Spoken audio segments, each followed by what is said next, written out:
All right, teardown has began, getting all this stuff tore apart. Transmission or engine at Steve's.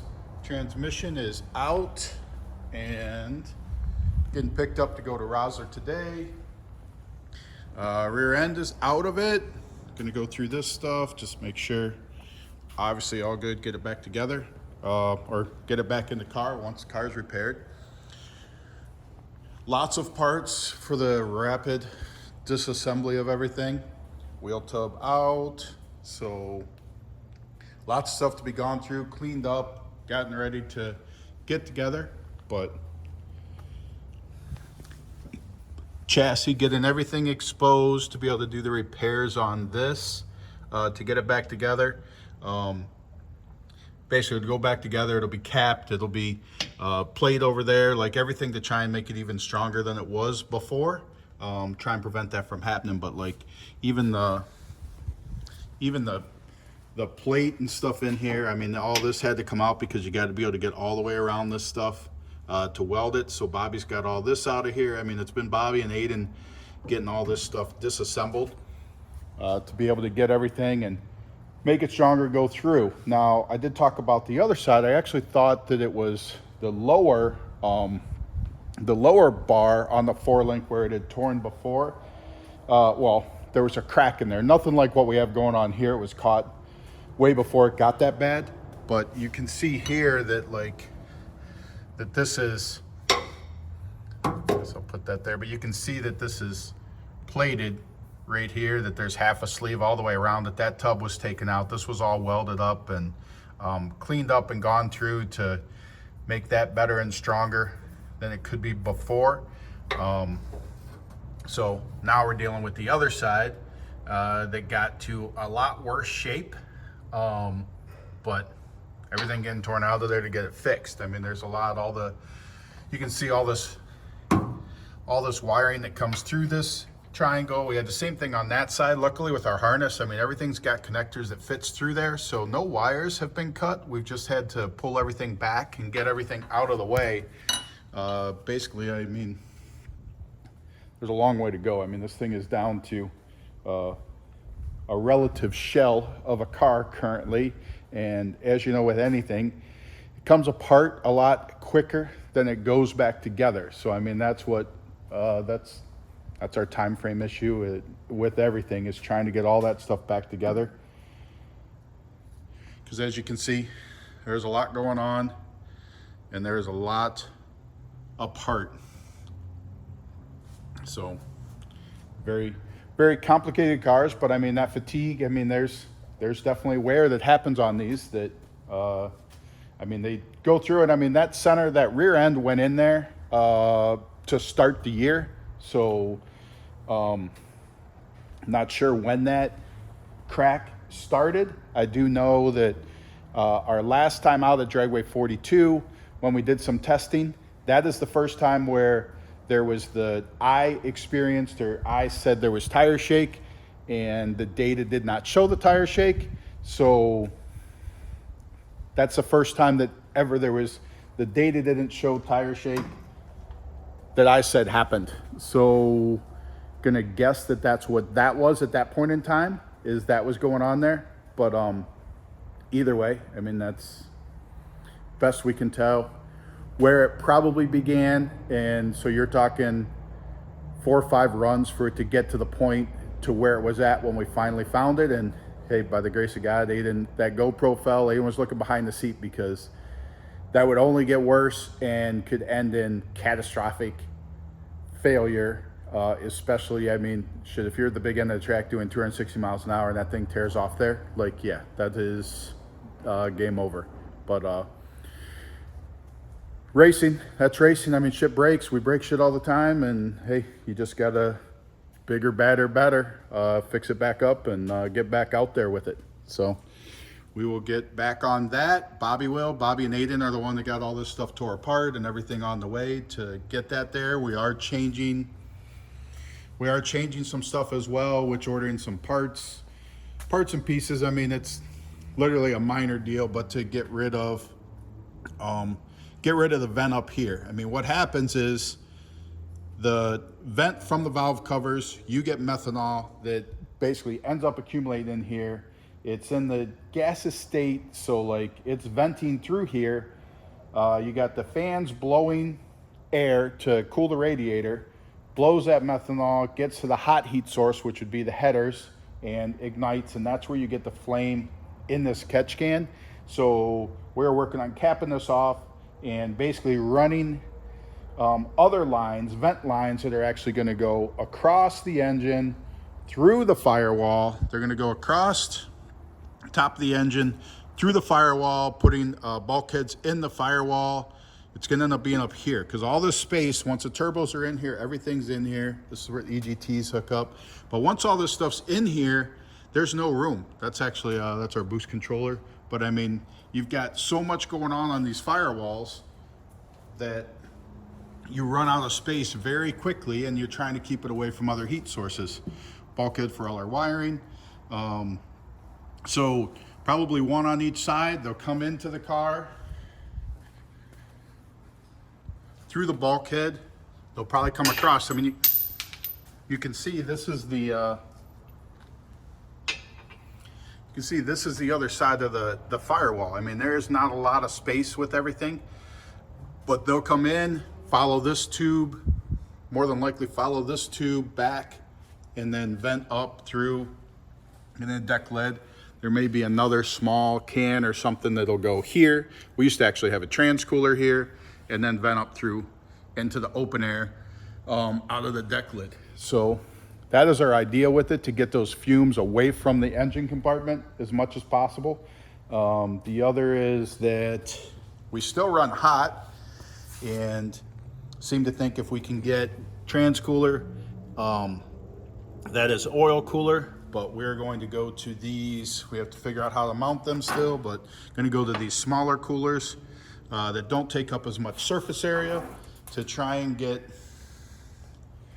help with the cooling of the car, so that we can make it. I mean, this was all stuff that was the minor stuff that was going to be done, and then you break the chassis before drag week. So a lot more to try and get into play. There's our gear vendor. That thing's been rock solid. We'll clean out the torque converter, but then work on getting this thing back together.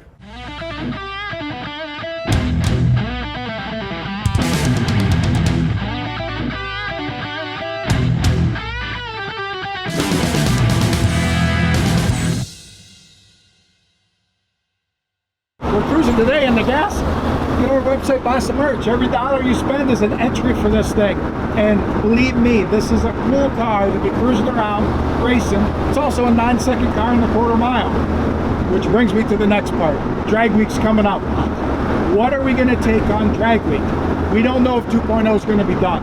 So we're actually on M1 because we're heading over to the garage at M1 Concourse to talk through some decisions and what we're thinking as far as cars or whatever. You guys can comment on what you think we should bring. If 2.0 is not ready,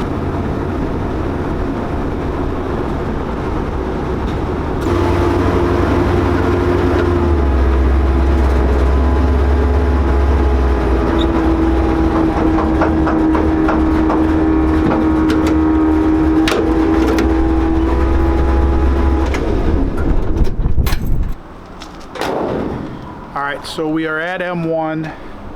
I mean, you can't have a better choice than this. I mean, a 9-second gasser. Like, we already drove this thing almost 3,000 miles, so it's like it's ready. The slicks are still in the back that Jim gave us with it. So, little tool bag that we bought when we did the road trip for 666. So, I mean, 980s this thing's been. Pretty practical choice. And then, hey, we got a tubbed ute over here. It doesn't actually belong to me. That's Andy's project he's working on that was left behind while he's back in Australia, and to finish when he gets back. It sounds horrible, but it's got tubs, so like it's cool. But the Durango, obviously, Durango just won the fastest Dodge at Roadkill Nights. Still have the $5,000 check. I haven't even taken it to the bank yet to cash it. But this is ready to go. I mean, we've progressed with it. Like, I won't say we're at the limit of this Gen 3 Hemi that's in there, but I mean, we're damn close. I mean, this is probably ready to run as is 790s. So, I mean, it's been five teens in the 8th in quarter-mile trim. So the goal was to try and make it to get into the 7s with it. It's 7-second car. I mean, take that, you got 9-second car, 7-second car. I mean, more comfortable than 2.0, so it's got that going for it, but frankly a little tired of it because we have had it out quite a bit. You go the year I had COVID, 21, so drag week didn't happen in 20 because of COVID, and 21 I had COVID right before, so we weren't able to get car ready for it and actually go to it. So the Talladega, I mean, obviously it's always a good choice. It has no roll cage, so we are very limited as to what we can run in it because we can't run fast in 11s. But twin turbo Coyote, which, I mean, you listen to Brett LaSala and all his rambling about stuff, and I mean, he's going to tell you that Coyote's the way to go. I mean, he's been 620s in a twin turbo Coyote deal. So is this a 620 car? Hell no. Weighs a whole bunch, but it is a solid cruiser with no cage that limits us to, I don't know what that limits us to, 11 seconds? I don't think we can go faster than 11. Not sure. You can go in the comments because I'm not sure what you need for a cage. But then we'll head up and we got 1.0. 1.0 drag week last year because it was his 10th year anniversary. It was a 10th year anniversary of being the first one to run a 6 every day at drag week. So did that in 2013. That was my first drag week win. We freshened it up afterwards because if you followed any of those videos, we definitely were on the struggle bus. We did win, no problem there. Our struggle bus was the street driving, the track. It seemed to do fine every day. So 1.0 is always a solid option. I mean, it's my favorite race car. Like, of the cars that we have, it's my favorite, obviously, because what I was able to accomplish with the car and it being the first car to run 6s. So, I mean, it's always a valid choice. Could it keep up with competition this year?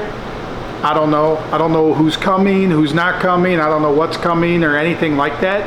That's one of those things that I really used to think about it 10 years ago and wondering who was coming.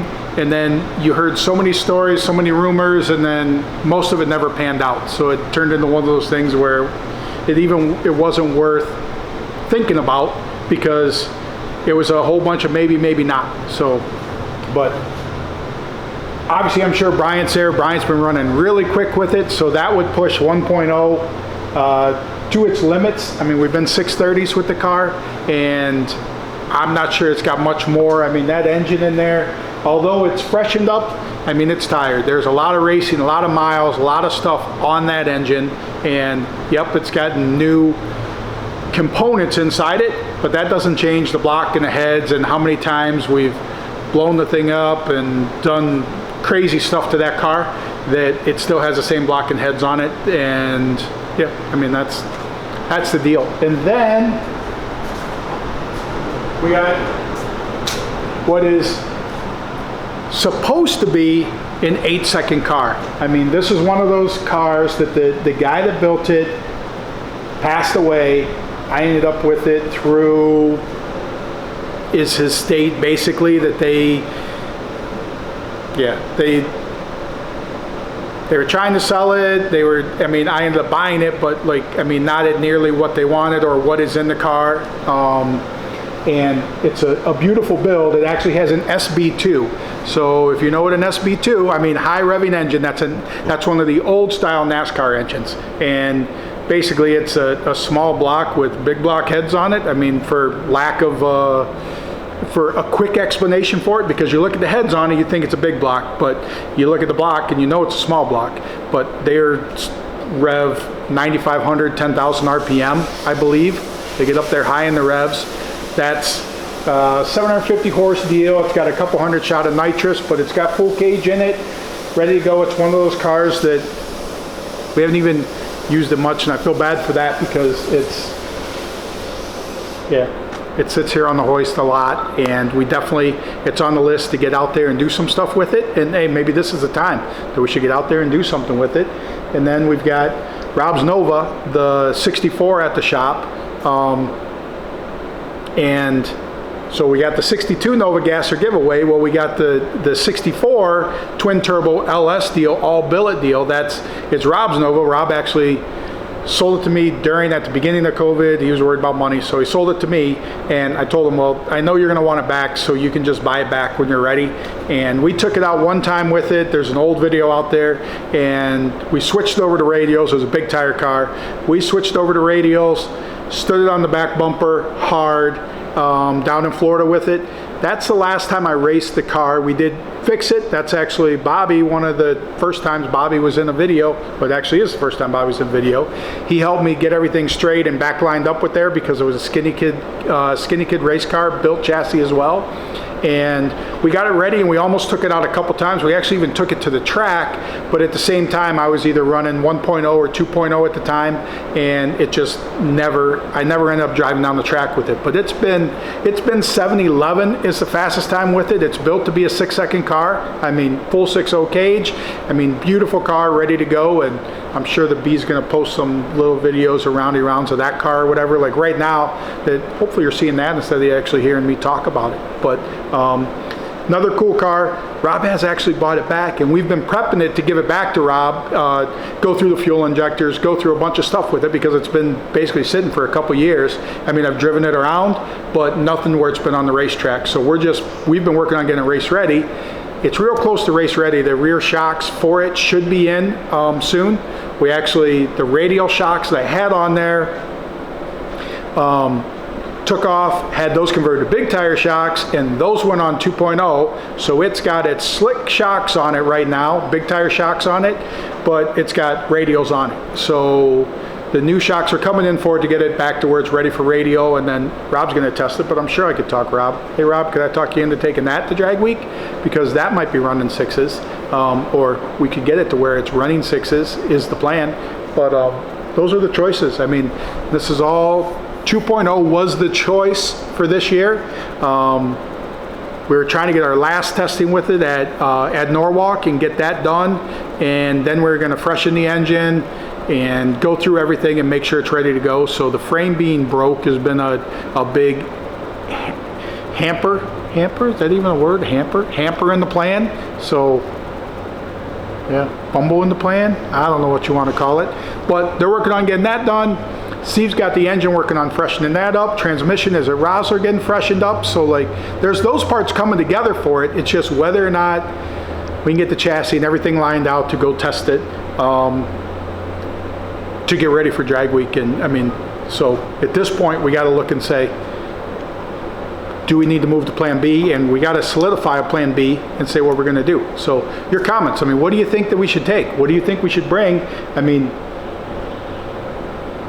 I kind of pick 1.0. I mean, I don't know. Like the gasser's cool. Go run 9s and cruise that thing, because hey, somebody's going to be cruising that thing in less than a month with the giveaway. Durango. Yep, I've driven the Durango a lot lately, so kind of tired of that. So that's probably not even in my good list of choices. Talladega, if I just want to cruise around for the whole week. Rob's car's up there in the list. I mean, this would be a challenge.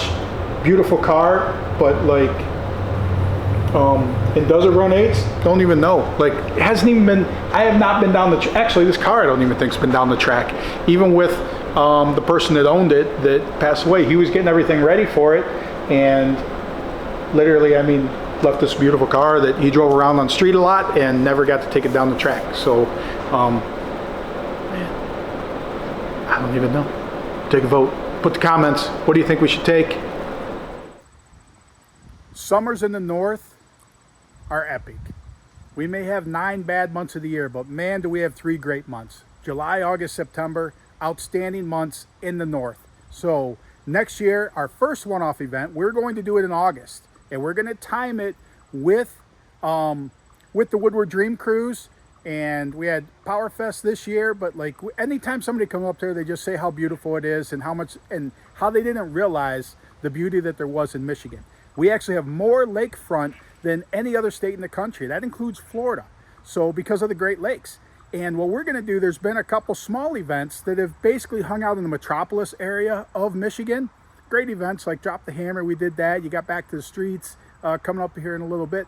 But it's centering around call it the metropolis area. I mean, we need to explore Michigan. So exploring Michigan, we can do a drag and drive that is 1,000 miles and we never leave the state because we can follow the coast. So next year, we are timing it to be around the Woodward Dream Cruise so that will be part of the event as well, the Saturday on Woodward Avenue.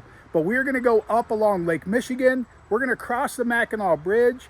We're going to come down along Lake Huron. I mean, and just the beauty. You're going to experience the beauty of Michigan. We have the best roads up north. Like, literally, when you come into Michigan on one of the main interstates, roads suck. And in the metropolis area, the roads suck too, for the most part. I mean, they're all right. But when you get up north, beautiful paved roads because they don't have the population that exists down here in the metropolis area. So, Sick Michigan Miles is what it's going to be called. And we're going to put over 1,000 miles on in a week, and we're never leaving the state of Michigan. And you will experience the most epic beauty. I mean, we have beautiful sandy beaches. I mean, we have obviously the Mackinac Bridge. I mean, 5-mile long suspended bridge, one of the largest in the world. Like, I mean, it's freaking cool and it's epic. And I guess we take it for granted being here, the beauty that we have all summer long. So now you guys can come along for that journey.